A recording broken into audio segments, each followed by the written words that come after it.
기도합니다. 아멘.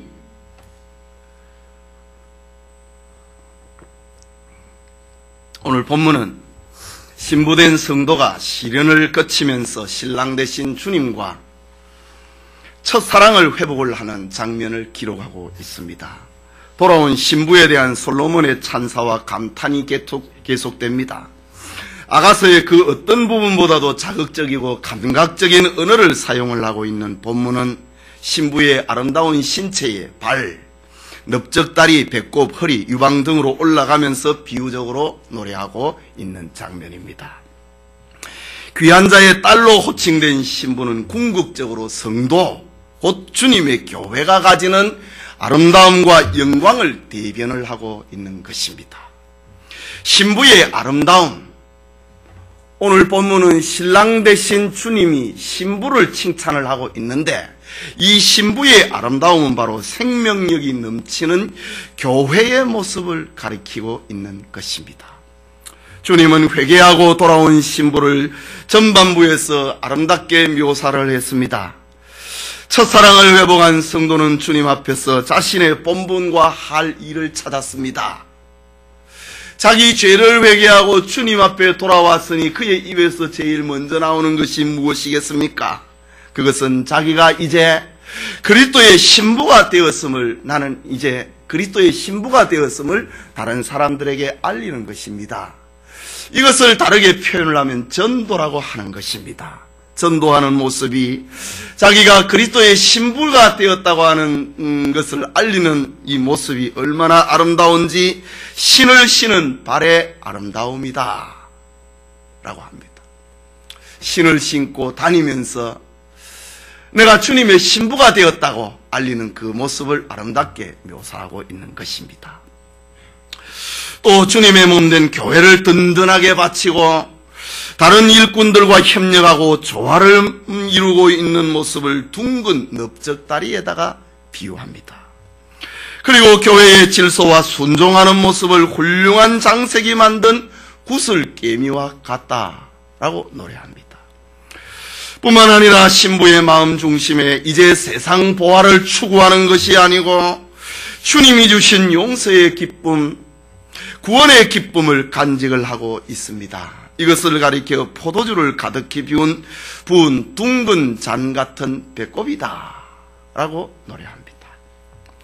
또 장차 수많은 신자들을 잉태해내는 허리를 향기로운 백합화로 두른 밀단같이 튼튼한 태를 가졌다고 노래합니다.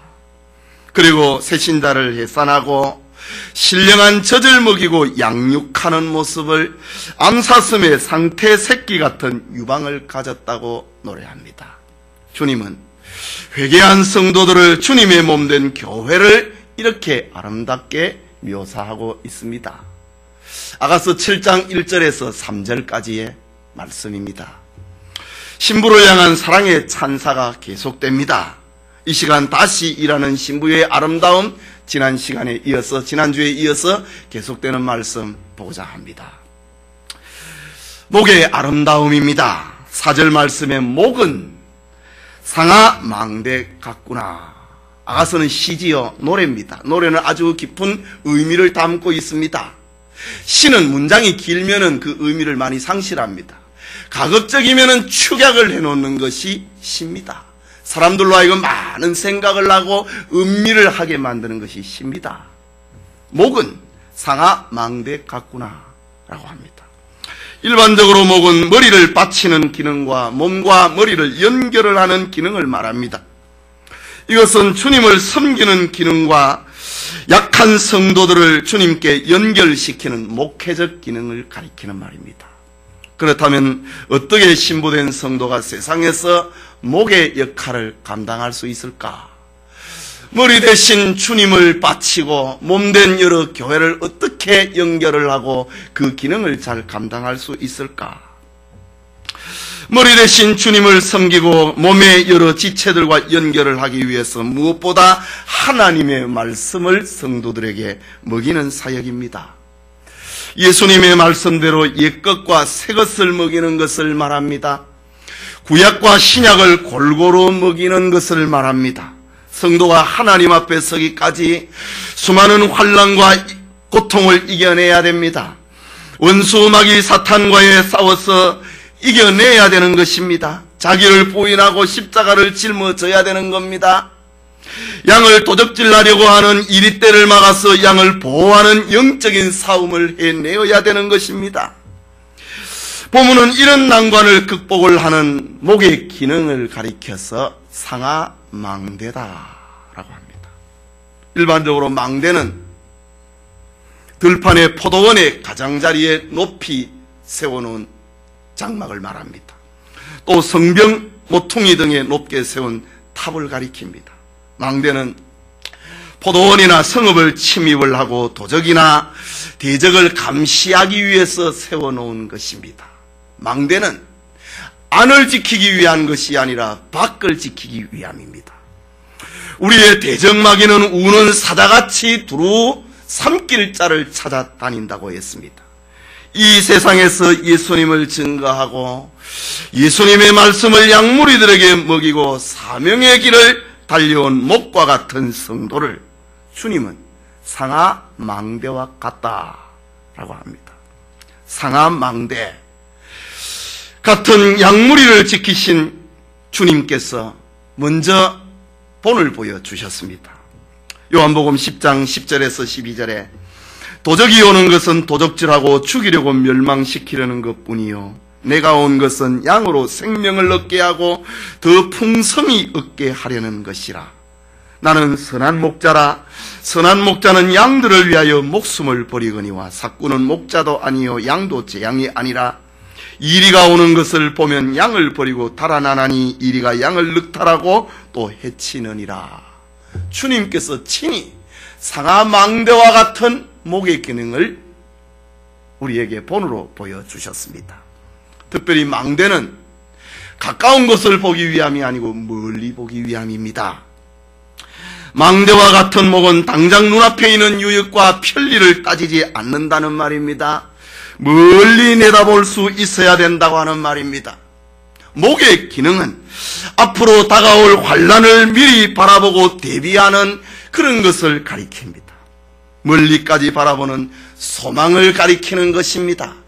우리 믿음의 선배 아브라함은 하나님 앞에 부르심을 받을 때에 갈 바를 알지 못하고 말씀을 따라 갔다라고 했습니다. 우리 선배 모세는 애굽의 모든 보화보다 보이지 아니하는 하나님을 보이는 어떤 것보다 더 무서워하고 하나님을 따라갔다라고 표현을 하고 있습니다. 망대와 같은 멀리 쳐다보고 있는 모습입니다. 현재 환난이 고통스럽지만은 장래의 영광을 바라보고 믿음을 지키며 즐거워하는 신앙을 가리키는 것입니다. 그런데 오늘 본문에 보면은 목을 가리켜서 상하망대다. 상하로 만든 망대다 라고 합니다. 상하는 모든 뼈 중에 가장 강한 뼈를 말합니다. 상하는 썩지 않습니다. 코끼리의 다른 뼈가 다 부러져도 어금니 상하는 부러지지 않습니다. 열대지방에 사는 코끼리가 늙어 죽으면 살도 썩고 가죽도 썩고 다른 뼈도 다 썩어져 버리지만은 어금니만은 남아 있습니다. 그것을 가리켜 상하라고 합니다. 말하자면 상하망대는 믿음을 지키는 굳은 의지와 신앙의 지조를 가리키고 있는 말입니다. 너의 목은 상하망대와 같다. 결코 부러지지 아니하고 썩지 아니하고 쇠하지 아니하는 상하망대와 같다. 신앙의 지조를 그렇게 표현하고 있는 것입니다. 주님을 섬긴다. 그리고 약한 성도들을 주님에게 연결을 한다. 이 목이 약하면 어떻게 되겠습니까? 목이 부러지면 어떻게 되겠습니까? 목이 썩으면 어떻게 되겠습니까? 그래서 주님은 성도의 목을 가리켜서 상하망대와 같다라고 합니다. 사무엘하 23장 11절과 12절에 보면은 다윗의 용사 가운데 삼마라는 사람이 등장을 합니다. 그는 블레셋 사람들이 쳐들어왔을 때에 녹두밭에 서 있었습니다. 블레셋 사람들이 쳐들어오니까 이스라엘 사람들이 겁이 나갖고 다 도망을 쳐버렸습니다. 그런데 산마는 녹두밭에서 혼자 서서 블레셋 사람들과 싸웁니다. 하나님께서 이 산마를 도와주셔서 블레셋 사람의 손에서 건져내었다. 그래서 산마의 이름은 다윗의 가장 훌륭한 세 용사 중에 그 이름을 올리게 되는 것입니다. 산마는 홀로 녹두밭에 서서 블레셋인들을 막아서 큰 승리를 거두었기 때문입니다. 우리가 살아가면서 평안할 때는 믿음의 동지가 얼마나 많습니까? 무슨 선교회도 많고 별의별 동지회가 다 있습니다. 그러나 환란의 때가 되면은 저 녹두밭에 있는 이스라엘 백성들처럼 다 겁이 나서 흩어져 버리고 마는 것입니다. 그렇지만은 산마의 경우는 환란 때에 혼자서라도 굳건히 녹두밭을 지켰던 것입니다. 이런 경우에 그의 신앙의 지조, 거둔 의지를 가리켜서 상아 망대와 같은 목을 가졌다라고 표현을 하는 것입니다. 예배드리는 성도님, 여러분의 신앙에 주님을 섬기고 약한 성도들을 주님에게로 인도하고 보호하는 목의 기능을 감당할 수 있기를 바랍니다. 저 망대와 같이 멀리 서서 소망을 가지고 믿음을 가지고 저 포도원이 교회를 지켜낼 수 있는 망대의 기능이 여러분의 신앙에 있기를 바랍니다. 특별히 상한 망대와 같이 썩지 아니하고 변하지 아니하고 부러지지 아니하는 신앙의 지조, 신앙의 굳은 의지를 가지고 받은 사명을 충성스럽게 감당함으로 영광스러운 이름을 생명록에 올리는 상하망대 같은 지조 있는 신앙을 가질 수 있기를 바랍니다. 계속되는 말씀, 눈의 아름다움입니다. 영감으로 기록된 이 말씀은 참 시적으로 표현을 하고 있는데 기가 막힌 내용입니다. 4절 말씀에 눈은 헤스본 바드라빈 문 곁에 못 갔다. 이게 다 지명이기 때문에 우리가 이해하기가 좀 힘이 듭니다. 이전에 솔로몬은 술람미 여인의 눈을 비둘기같이 순결하고 그 아름다움의 비유를 한 적이 있습니다. 이제 얼마나 많이 신앙이 성숙했습니까? 아가서 4장의 첫사랑입니다. 그리고 그동안의 그 사랑을 잃어버렸습니다. 그리고 회개하고 첫사랑을 회복을 했습니다. 그러니까 이전보다 신앙이 더 성숙했지요. 이런 신부의 눈을 보고 눈은 헤스본 바드라빈 문 곁에 못 갔다. 비둘기 같다라는 것에서 더 성숙된 모습입니다. 여기 헤스본은 요단강 동쪽에 30km 정도 떨어져 있는 가지파의 성읍입니다. 이곳 주변은 여러 강들이 있어서 맑고 큰 호수가 있는 지역을 가리킵니다. 이곳 주변에는 큰 호수들이 많이 있는데, 그리고 특별히 바드라빕은 헤스본의 여러 성읍들 가운데 특별히 그 성문 곁에, 성문 앞에 수정같이 맑은 호수가 있습니다. 솔로몬은 술람미 여인의 눈을 가리켜서 수정같이 맑은 바드라빕 문 앞에 있는 연못 같다 라고 표현합니다. 눈은 무엇보다도 보는 기능을 말합니다. 하지만 사람들은 보는데 무엇을 보느냐? 마음에 관심이 있는 곳에 따라서 그의 눈이 고정이 됩니다. 정치인의 눈은 자기에게 공천권을 행사를 하는 권력가에게, 그리고 여론의 동향에 얼마나 민감합니까? 군인은 상관의 명령을 쳐다봅니다. 학생은 자기를 가리키고 지도하는 선생을 쳐다봅니다. 어린아이는 한없이 사랑을 베푸는 엄마를 향합니다. 연인은 사랑하는 사람을 쳐다보게 됩니다. 뿐만 아니라 마음속에 있는 슬픔이나 기쁨의 감정은 눈을 통하여서 나타나는 것입니다. 그래서 눈은 마음의 창이다 라고 말하기도 했지요. 그런데 오늘 본문에서 주님은 회개한 성도의 눈, 주님 앞에서 다시 잃어버렸던 그 첫사랑을 회복을 한 성도의 눈을 가리켜서 맑은 연못과 같다. 잔잔한 연못을 생각을 해보십시오. 낮에는 태양의 빛이 연못에 비치고 밤에는 하늘의 달이 그리고 구름이 연못에 비칩니다. 주변에 있는 나무들이 연못에 비치게 됩니다. 모든 영상들을 잔잔한 연못가에 다 담아냅니다. 이것이 바로 주님 앞에 돌아온 첫사랑을 회복을 한 성도의 고요하고 평온한 눈을 가리키고 있는 것입니다. 마음에 욕심이 있으면은 거기에서부터 시기와 분쟁과 다툼이 일어나고 맙니다. 이런 풍랑이 일어나면은 마음의 수면에 아무런 영상도 비출 수가 없습니다. 풍랑이 일어나는데 그 주변에 있는 어떤 그림을 연못에서 비출 수 있단 말입니까? 바람이 불지 않아야 구름도 비치고, 바람이 불지 않아야 연못가의 예쁜 나무도 거기에 영상으로 비치고, 밤에는 별과 달들이 그 연못 가운데 비치게 됩니다. 솔로몬이 다시 돌아온 신부된 술람미 여인을 보고 네 눈은 헤스본 바드랏빛 문 앞에 있는 목과 같다. 네 눈에 이제 모든 영상을 네 눈에 다 담고 있구나. 고요하고 평온을 찾은 성도의 마음을 예표하는 것입니다. 호숫가의 수면이 고요하고 잔잔하면은 하늘의 구름도 비추고 호숫가의 나무도 수면 주변에 있는 모든 영상을 그 연못이 다 담게 되지 않습니까?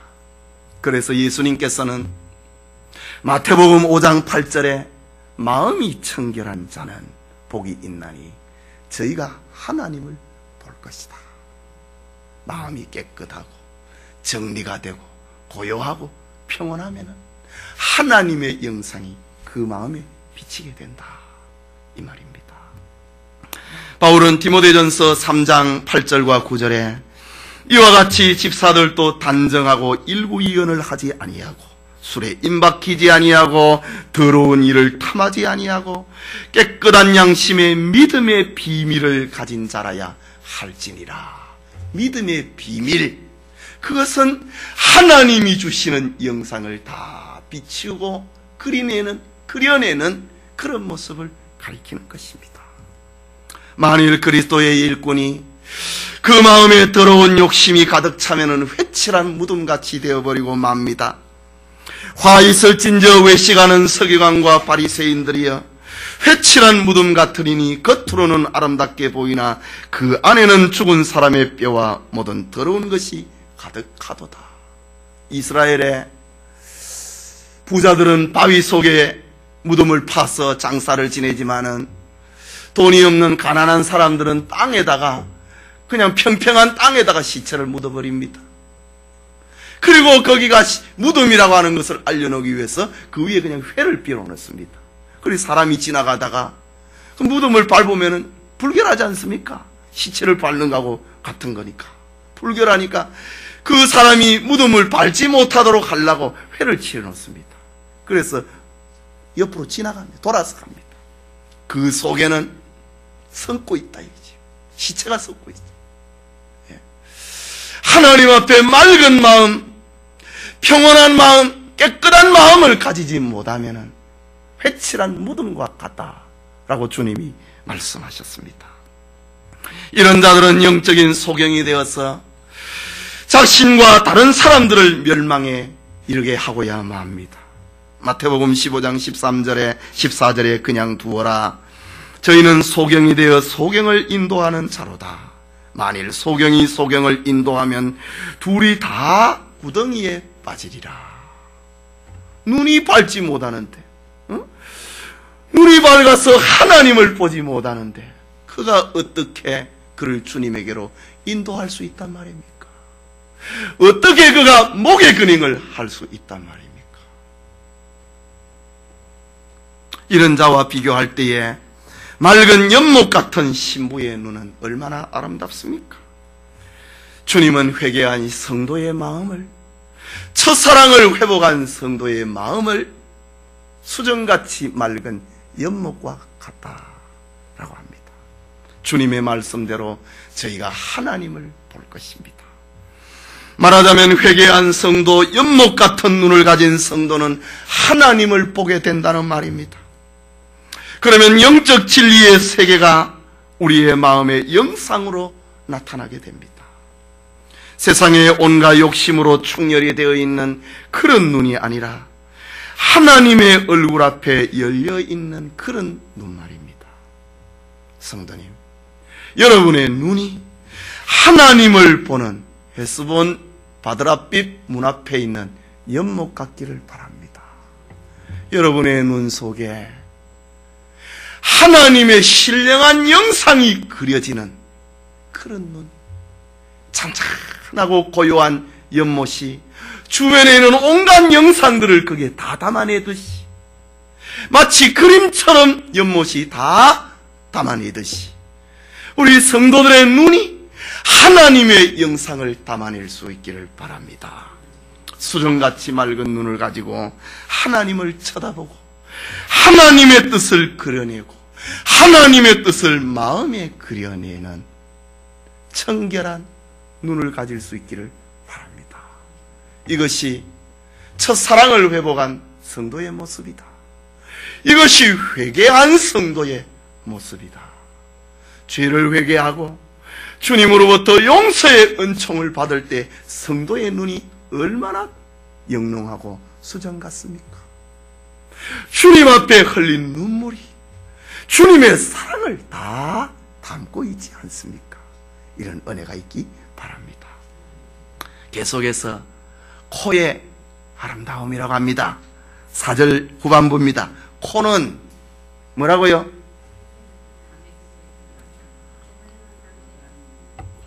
코는 다메섹을 향한 레바논 망대 같구나. 우리 이제 성경을 이렇게 해석을 하고 있으니까 이제 이 의미를 이제 조금씩 이제 잘 아신다고요. 코는 무엇보다도 생명을 호흡하는 기능과 냄새를 맡는 기능이지요. 그런데 본문에 코를 가리켜서 다메섹을 향한 레바논의 망대 같구나. 망대는 이미 설명을 했지요. 높은 곳에서 멀리 쳐다보고 적들을 지켜내는 그런 초소입니다. 레바논은 이스라엘 북방 아람 나라와의 그 접경 지역에 위치하고 있는 높은 산입니다.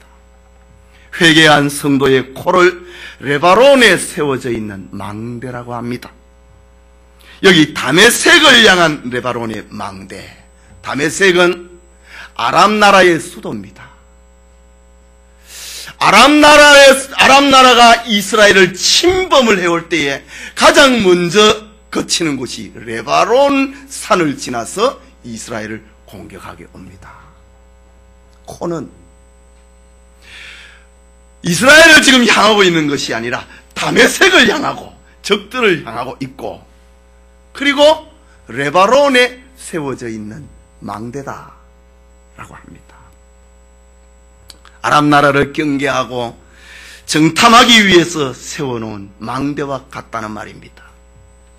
그렇다면 회개한 술람미 여인의 오똑선 코는 온 이스라엘에게 생명을 불어넣는, 항상 깨어있는 기도의 숨결을 가리킵니다. 뿐만 아니라 양무리를 돌아보는 가운데 양을 약탈하려고 하는 도적들을 탐지해내는 그런 분별력을 가리키는 것입니다. 회개한 신자는 이제 진짜가 무엇인지 거짓이 무엇인지를 분별하게 되었습니다. 자기가 그런 죄에 빠졌다가 나왔으니 그것이 얼마나 더럽다고 하는 것을 알지 않습니까? 회개한 술람미 여인의 코를 가리켜서 진리를 분별해낼 수 있는 그런 모습을 갖췄다는 말입니다. 선과 악을 가려내는데 예민한 코를 가졌다고 하는 말입니다. 악이 내 마음속에 또 자리를 잡고 있는지를 민첩해하는 그런 모습을 말합니다. 코가 냄새를 맡지 못하고 분별하지 못하면 썩을 깨 되고 그 썩은 것을 먹고 병이 들고 말 것입니다. 그러므로 성도는 항상 깨어서 진리와 비진리에 대한 분별력을 가지고 있어야 된다. 코는 다메섹을 향한 레바논의 망대와 같다. 분별력을 가리킵니다. 신본주의와 인본주의를 구별해내는 것입니다. 회개한 성도 첫사랑을 회복을 하면은 영의 운동과 육의 운동이 무엇인지를 이제 구별해낼 수 있습니다. 이것을 잘못하면은 미혹을 받아서 마귀의 종이 되고 패하고 맙니다. 뿐만 아니라 종교와 정치도 구별을 해냅니다. 오늘날 기독교가 정치 운동을 하는 것은 참으로 잘못된 것입니다. 교회는 주님의 은혜를 입고 죄를 용서하고 영혼을 구원하는 구영운동의 기관입니다. 주님이 교회를 세울 때에 민주주의를 실현하기 위해서 교회 세운 게 아니고 사회주의 이상을 실현하기 위해서 교회를 세운 것이 아니고 죄로 인하여서 죽은 인생들을 구원해내는 구영운동의 기관으로서 교회를 세운 것입니다. 교회는 하나님의 사람을 만들어 나가는 곳입니다. 하나님의 의와 하나님의 뜻을 세워나가는 거룩한 집입니다. 여기에 세상 이론과 정치의 불순물로 더럽히는 것은 결코 다메섹을 향한 레바논의 망대가 될 수 없습니다. 레바논의 망대와 같이 신령한 세계에 올라가서 여러분의 신앙에, 여러분의 가정에, 여러분의 직장과 사업장에 생명을 불어넣는 망대와 같기 바랍니다. 하나님의 말씀의 진리를 분별할 수 있고 선악을 분별하고 여러분의 마음속에, 여러분의 가정에 있는 악의 내습을 막는 은총이 있기를 바랍니다. 첫사랑을 회복한 성도의 모습을 가리켜 코는 다메섹을 향한 레바논의 망대와 같다라고 합니다. 계속해서 머리의 아름다움을 노래합니다. 본문 5절에 머리는 갈멜산 같다. 아주 단순하게 표현을 합니다. 너의 머리는 갈멜산과 같다라고 합니다. 머리는 지식과 지혜의 지성소입니다. 온몸을 통제하는 중심기관이 머리입니다. 솔로몬은 술람미 여인을 가리켜서 갈멜산같이 아름답다고 합니다.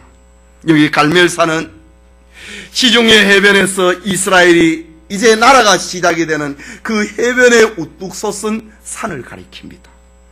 우리 믿음의 선배 엘리야가 하나님의 뜻을 분별해내기 위해서 바알의 제사장과 영적인 전투를 해서 불로서 응답하는 신이 참신이다. 그것을 판별해내었던 곳이 바로 이 갈멜산입니다. 그렇다면 갈멜산은 하나님의 말씀으로 충만한 일꾼을 상징을 합니다. 갈멜산에서부터 저 유명한 이스라엘의 샤론 평야가 시작이 됩니다. 갈멜산은 바로 양들에게 먹이를 공급을 하는 일꾼과 푸른 초장을 상징을 하고 있는 것입니다. 네 머리 속에는, 네 머리는 갈멜산과 같다. 주님께서 말씀하셨습니다. 누가복음 12장 42절과 43절에 주께서 가라사대 지혜 있고 진실한 청지기가 되어 주인에게 그 집 종들을 맡아 때를 따라 양식을 나누어 줄 자가 누구냐? 주인이 이럴 때에 그 종에 이렇게 하는 것을 보면 그 종이 복이 있으리라. 머리에 하나님의 말씀을 담고 주인이 올 때까지 맡겨주신 양무리에게 양식을 나누어 줄 자가 누구냐? 주인이 올 때에 이렇게 하는 종을 볼 때에 그는 복 있는 사람이 될 것이다. 성도들에게 하나님의 말씀을 때를 따라 먹이는 목자가 누구이냐? 하나님의 말씀을 먹이고 있는 목자가 누구이냐? 주인이 이럴 때에 그 종이 이렇게 하는 것을 보면은 그 종은 복이 있다. 주님이 지금 재림하신다면 우리 성도들에게 하나님의 말씀을 먹이고 있는 제가 복이 있다 이 말입니다. 여러분에게 맡겨주신 구역 식구가 있고 주일학교 학생이 있고 여러분의 아이들이 있지 않습니까? 주님이 오실 때에 여러분의 아이들에게 하나님의 말씀을 가리키는 그런 장면을 주님이 보신다면 여러분은 복이 있다. 네 머리는 갈멜산 같구나 이 말입니다. 이처럼 신부된 목회자의 머릿속에 있는 하나님의 말씀은 수많은 양무리를 먹이는 양식의 공급 원천이 됩니다. 참으로 훌륭한 목회자가 있을 때 얼마나 많은 성도들이 그 입에서 흘러나오는 말씀을 통하여 은혜를 받습니까? 사제의 은총에 감격을 하게 되고 사명의 사람이 되게 됩니다. 그 초장이 얼마나 아름답고 지중해 평원에 우뚝 솟은 갈멜산 같은가 그런 말입니다. 그런데 오늘 얼마나 많은 목회자들이 그 머릿속에 하나님의 말씀을 담지 아니하고 세상의 풍조와 유행의 흐름에 얼마나 민감한지 모릅니다. 그러니 주님의 거룩한 교회를 온갖 세속과 유행으로 물들이고 있습니다. 하나님의 말씀보다는 철학을, 경험을, 하나님의 말씀보다는 윤리, 도덕을 양무리들에게 먹입니다. 어떤 이들은 하나님의 사자가 되기보다는 코미디언이 되려고 하고 하나님의 메신저가 되려고 하기보다는 인기인이 되려고 합니다. 구약의 어떤 선지자가, 주님의 어떤 제자가, 사도들이 코미디언이 되려고 한 적이 있었습니까? 요즘에 텔레비에 보면은 일반 방송국에 나오는 코미디언보다 더 인기 있는 목사님들이 있어요. 참, 이런 광경을 주님이 볼 때에 주님이 참 웃기지요. 그 머릿속에 하나님의 말씀을 담고 있어야 되는데 어떻게 하면 성도를 웃길까? 어떻게 하면 성도들의 한 주간의 스트레스를 풀어줄까? 이걸 연구를 한다 이지. 성경을 연구를 하지 아니하고 유머책을 갖다 놓고 연구를 하는 참 이런 사람들이 많습니다. 이런 경우에는 네 머리는 갈멜산 같다고 할 수 없습니다. 세속으로, 유행으로, 인기로 가득 차 있는 머리라고 할 것입니다. 예수님께서 말씀하셨습니다. 요한복음 6장 63절에 살리는 것은 영이니 육은 무익하니라. 내가 너희에게 이런 말이 영이요 생명이라. 귀를 가렵게 해주는 소리, 시각을 만족시켜주는 소리, 육체의 즐거움을 만족시켜주는 그런 소리는 육이다 이지. 육은 무익한 것이다 라고 주님은 말씀하고 있습니다. 육체를 따라가면은 영혼은 벙이 들고 맙니다. 이것이 주님이 가르쳐 주신 분명한 진리임을 알아야 됩니다. 일찍이 아모스 선지자는 아모스 8장 11절에 기록을 하기를 주 여호와께서 가라사대 보라 날이 이를지라 내가 기근을 땅에 보내리니 양식이 없어 주림이 아니요 물이 없어 가람이 아니라 여호와의 말씀을 듣지 못한 기갈이라. 선지자의 입에서, 목사의 입에서 하나님의 말씀을 듣지 못해서 성도들이 기갈을 느끼게 될 것이다. 이미 아모스 선지자가 예언을 했습니다. 오늘 본서를 기록을 하고 있는 솔로몬은 잠언을 기록을 했는데 잠언 27장 23절에 네 양떼의 형편을 부지런히 살피며 네 소떼의 마음을 두라. 오늘 아가서에 있는 이런 내용의 사상이, 이 영감이 잠언서에서도 그냥 나타나고 있는 겁니다. 양떼의 형편을 부지런히 살피며 네 소떼의 마음을 두라고 했습니다. 예레미야 23장 1절과 2절에 나 여호와가 말하노라 내 목장의 양무리를 멸하며 흩는 목자에게 화가 있으리라. 그러므로 이스라엘 하나님 나 여호와가 내 백성을 기르는 목자에게 이같이 말하노라. 너희가 내 양무리를 흩으며 그것을 몰아내고 돌아보지 아니하였도다. 보라, 내가 너희의 악행을 인하여 너희에게 보응하리라. 여호와의 말이니라. 성도들에게 하나님의 말씀을 먹이지 아니하는 목자에게 내가 보응하겠다. 하나님의 말씀입니다. 여러분이 하나님 말씀 듣기를 좋아해야 됩니다. 하나님의 말씀을 사모하는 성도들이 되시기를 바랍니다. 그래야 여러분의 영이 삽니다. 육은 잠깐이요. 귀를 가렵게 해주는 거, 여러분의 눈에 보여주는 거, 육체를 가리는 것을 긁어주는 거, 육은 잠깐이요. 영은 영원한 것이기 때문입니다. 그래서 예수님은 영은 살리는 것이고 육은 무익한 것이라 라고 말씀했습니다. 마지막으로 머리털의 아름다움을 말합니다. 5절 말씀입니다. 드리운 머리털은 자줏빛이 있으니 왕이 그 머리카락에 매였구나. 머리에서 자란 머리털입니다. 지금 솔로몬은 신부 술람미 여인의 드리운 머리털이 그 길게 자줏빛을 발하고 있다고 합니다. 머리털은 헌신과 순종의 상징입니다. 구약의 나시리는 머리에 삭도를 대지 아니하고 긴 머리털을 그대로 가져가고 있었습니다. 이것이 주님께 바쳐진 헌신의 뜻이었기 때문입니다.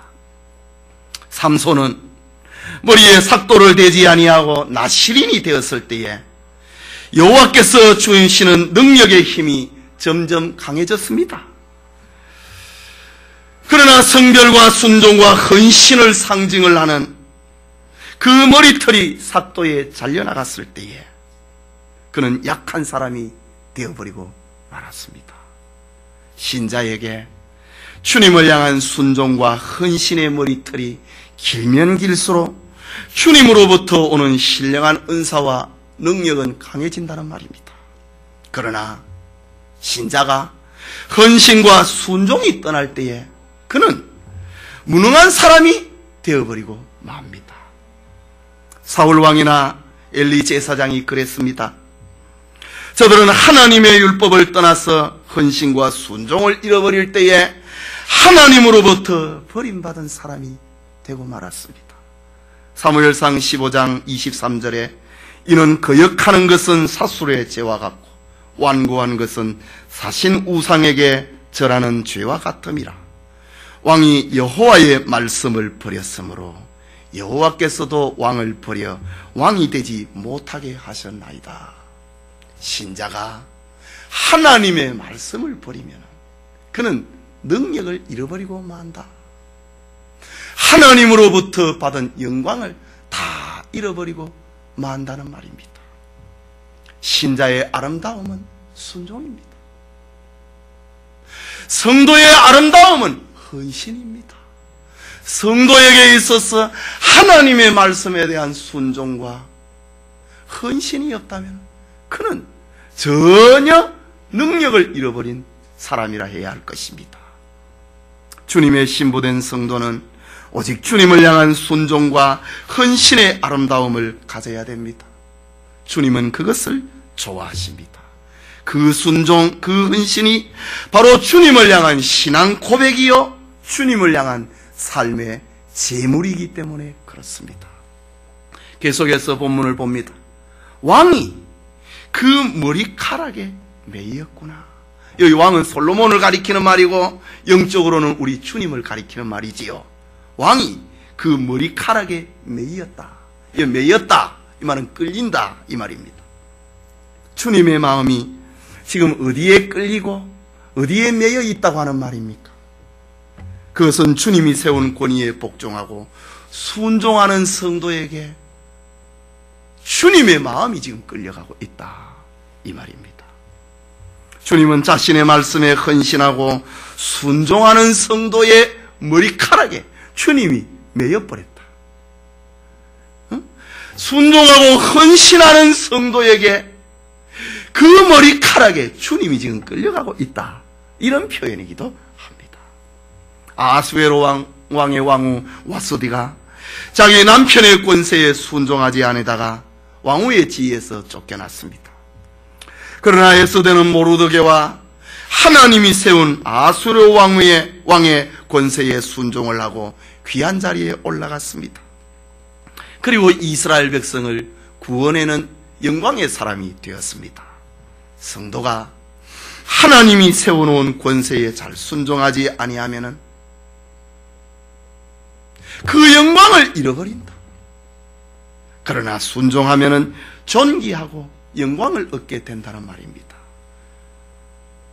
순종하지 아니하면은 점점 천해지고 영광도 잃어버리고 만다는 것입니다.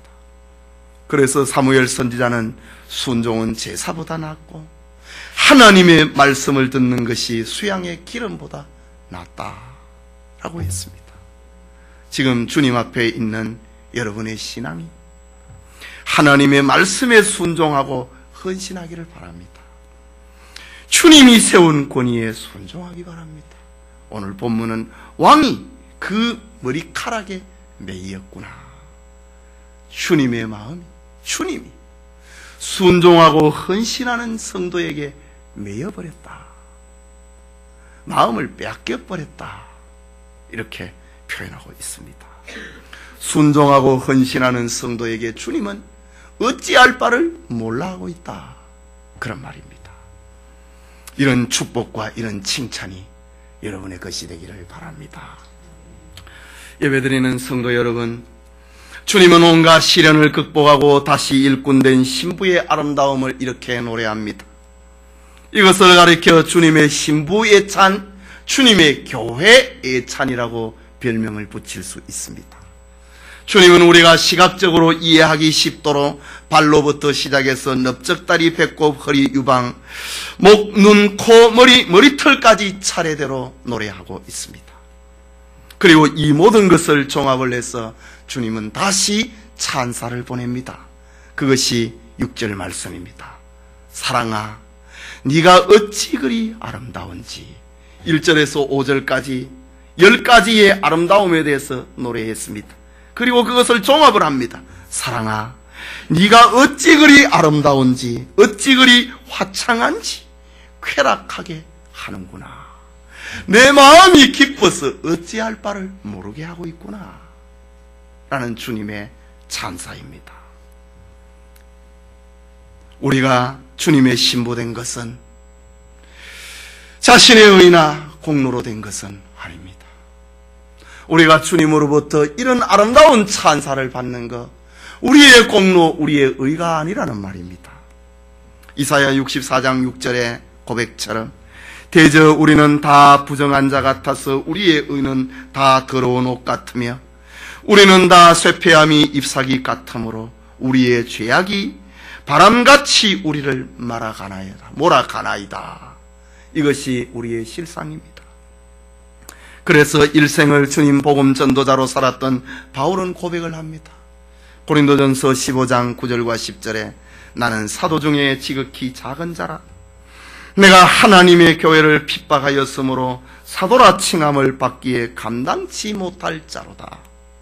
그러나 나의 나된 것은 하나님의 은혜로 된 것이니 내게 주신 그의 은혜가 헛되지 아니하여 내가 모든 사도보다 더 많이 수고하였으나 내가 아니요 오직 나와 함께 하신 하나님의 은혜로라.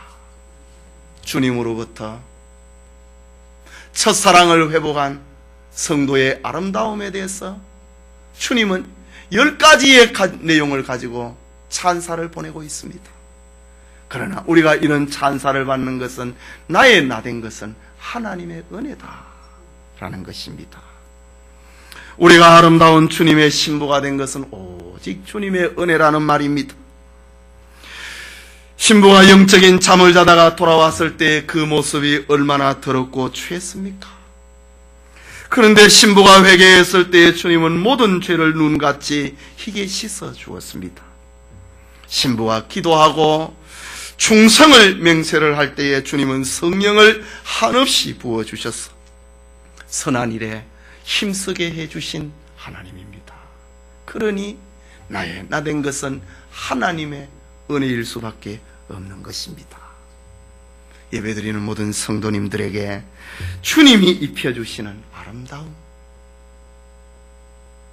여러분에게 충만하기를 소원합니다.